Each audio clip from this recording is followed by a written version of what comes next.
En este video veremos los procesos químicos que suceden en la troposfera mediados por radicales libres.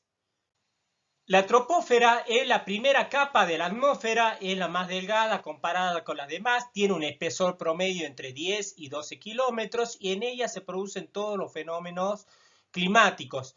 Es la de mayor densidad, ya que el 80% de toda la masa total del aire y el vapor de agua se encuentra en esta región.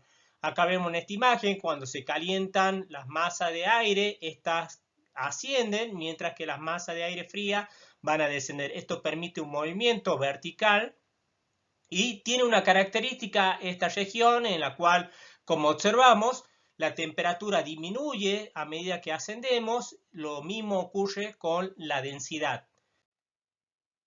Debido a que en la troposfera es la de mayor densidad, los contaminantes que se emiten, ya sea de fuentes naturales o fuentes antropogénicas, quedan retenidos en esta región, concentrándose en la misma, y en esta región tiene una característica que es un medio bastante oxidante, ya que estos contaminantes todos terminan oxidándose, pero estos no reaccionan directamente con el oxígeno molecular, ya que estas reacciones comienzan cuando son atacadas por especies químicas oxidantes, como ser los radicales libres.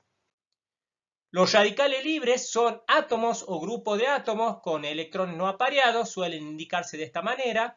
Estos radicales libres van a participar en muchos fenómenos químicos atmosféricos importantes debido a que son muy reactivos. Estas especies químicas tienen un tiempo de vida muy corta y las principales radicales libres que vamos a encontrar en la troposfera son el radical hidroxilo, el radical nitrato, el radical hidroperóxilo. Estos radicales, en caso del radical hidroxilo y el hidroperóxilo, son las especies intermediarias más importantes. Y en el caso del radical hidroxilo es el que va a dominar la química diurna, ya que su formación depende fundamentalmente de la radiación solar. Este radical hidroxilo es el oxidante natural más importante en la troposfera y va a iniciar la secuencia de oxidación de muchos de los contaminantes mediante una serie de reacciones que va a involucrar la formación de radicales libres. Por ejemplo, acá vemos un contaminante que es el metano. Cuando se oxida se transforma en dióxido de carbono, pero esto no lo hace directamente, sino que lo hace a través del radical hidroxilo, que va a comenzar un proceso de oxidación mediante una secuencia de reacciones. Este radical hidroxilo se forma principalmente por la fotólisis del ozono, en el cual por la radiación ultravioleta va a romper las moléculas de ozono, va a originarse este átomo de oxígeno excitado, el cual va a reaccionar con las moléculas de agua y va a formar el radical hidroxilo.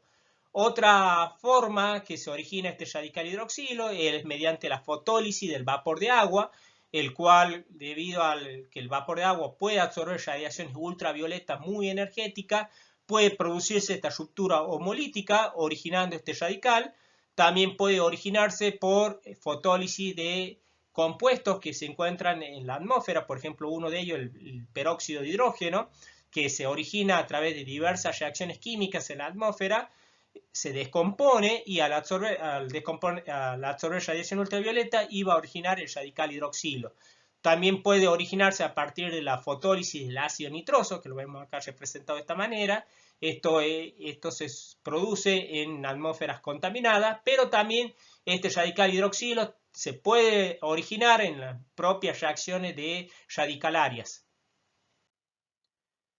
¿Qué reacciones va a participar el radical hidroxilo? Como este radical tiene una gran afinidad por los múltiples enlaces, va a adicionarse a los mismos, por ejemplo el caso del monóxido de carbono, que es un contaminante que observamos en la atmósfera, va a reaccionar con el radical hidroxilo, el cual se adiciona a los enlaces múltiples y forma un radical intermedio en el cual va a introducirse una serie de reacciones radicalarias que van a terminar oxidando los contaminantes.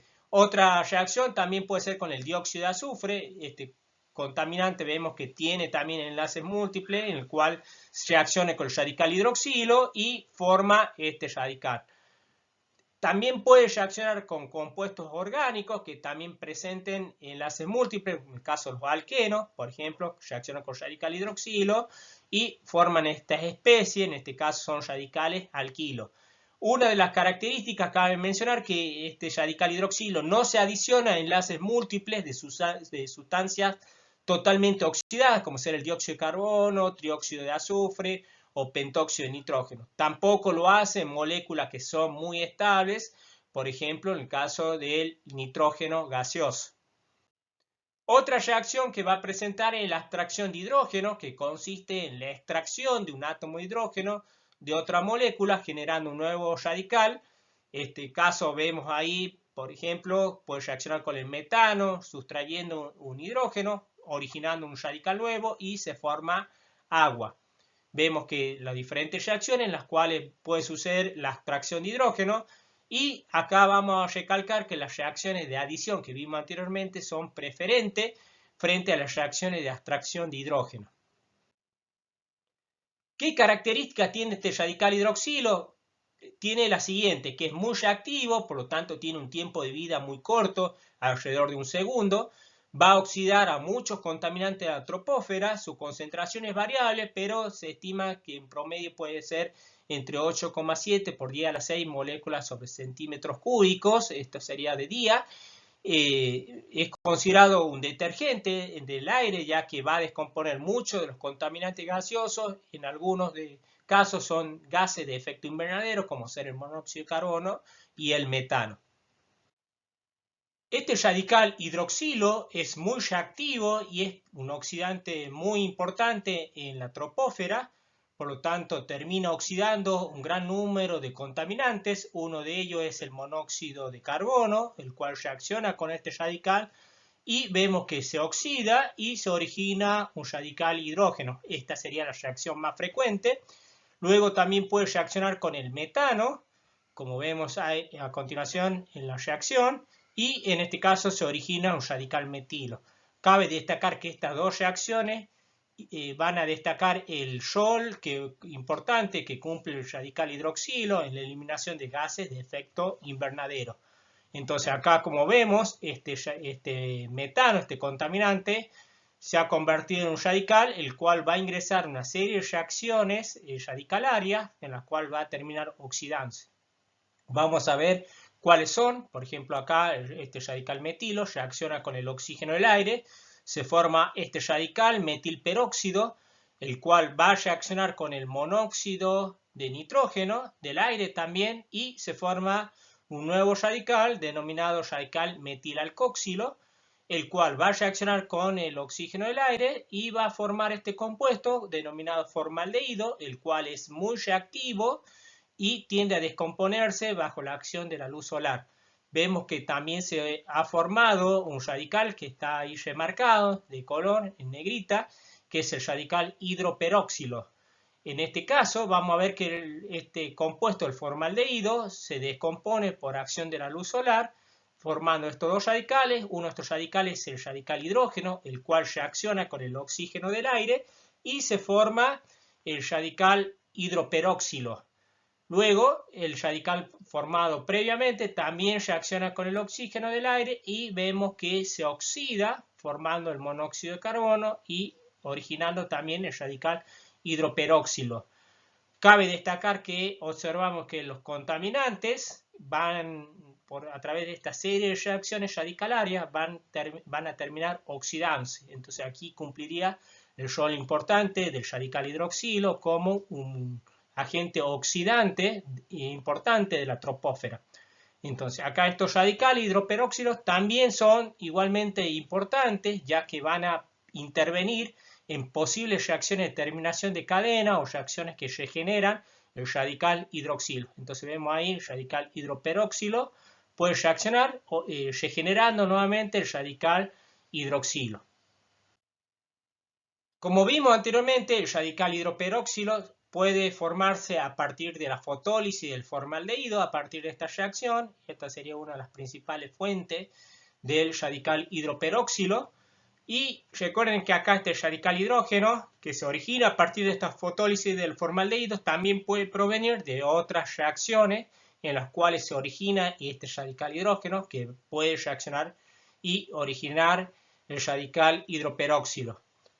Otra reacción de formación es mediante el radical alcoxi, que va a reaccionar con el oxígeno y se origina el radical hidroperóxido.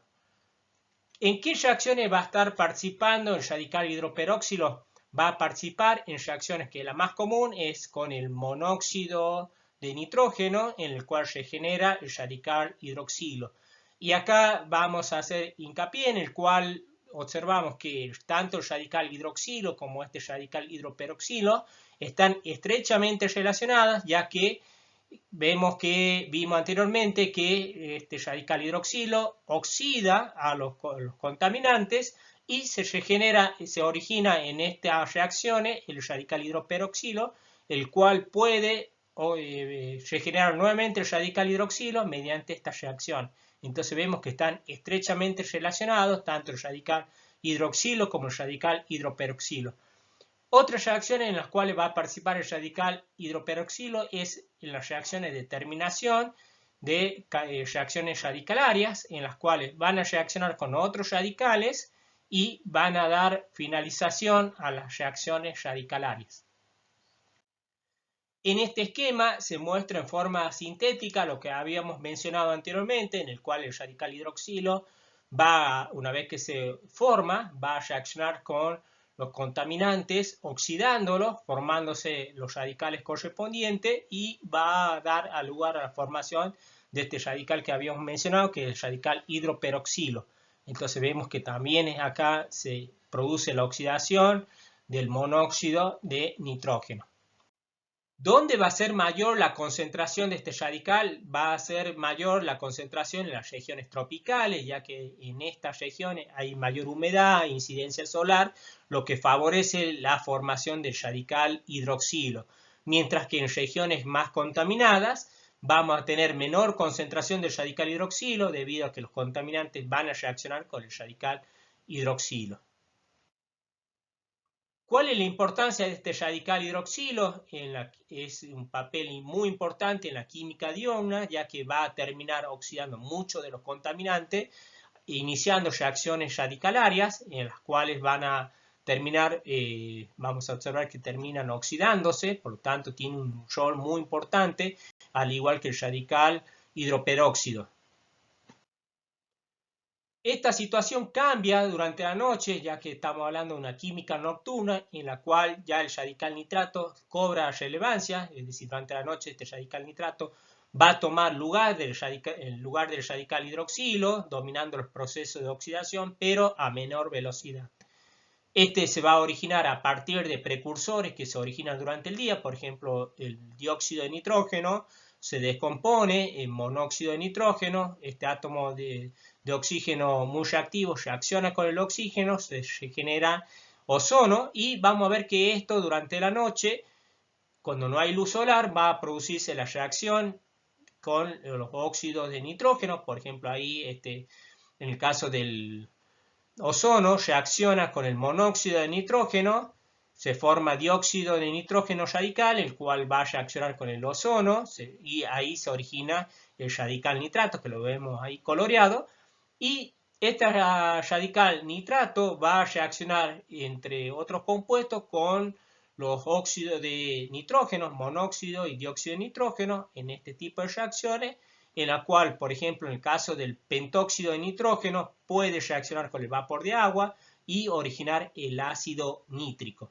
Acá vemos en este esquema más o menos lo que estuvimos mencionando, las reacciones principales de la química nocturna, y este radical nitrato durante el día se va a destruir debido a que se descompone mediante fotólisis. Con el caso vemos ahí que es el radical nitrato va a descomponerse, por lo tanto su concentración va a disminuir durante el día. Bueno, eso es todo, amigos. Espero que les haya sido útil la información brindada. Ya saben, si les gustó, me dan un like, pueden hacer un comentario, sugerencia y suscribir al canal, que eso apoyaría. Nos vemos la próxima. Suerte en los estudios.